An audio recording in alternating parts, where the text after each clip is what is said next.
At least partner aku kalau bercakap dapat banyak info. Kalau dia bercakap 1 minit, 3,000 patah perkataan.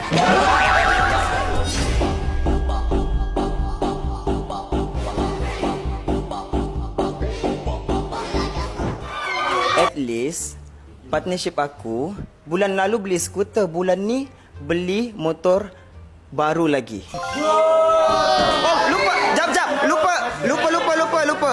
Lupa satu benda. Cash pula tu.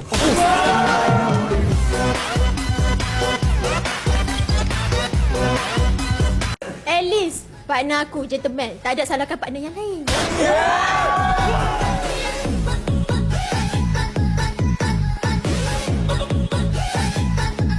At least partner saya Ahad ni tak pinjam motor orang untuk ride.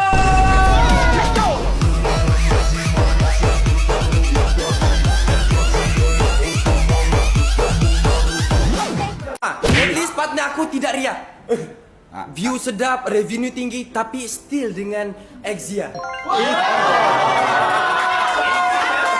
At least partner aku niche dia variasi, bukannya harapkan masakan Jen Aviv.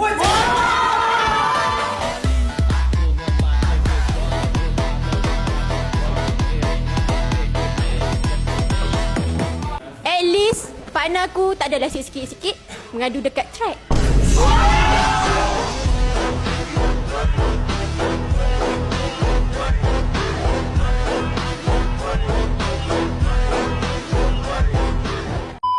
At least partner aku ada perfume brand sendiri.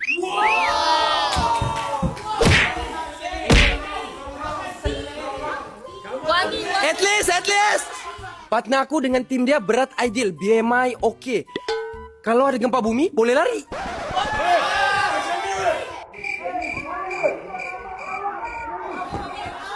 Tak diterima. At least partner aku ada lagu, bukan satu tapi 2.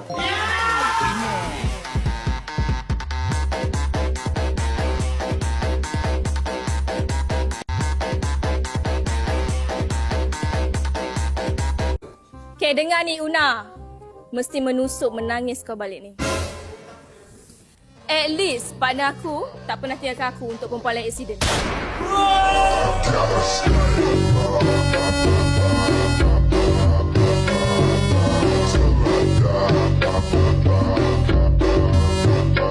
Dari tadi defend rupanya gentlenya dekat perempuan yang lain.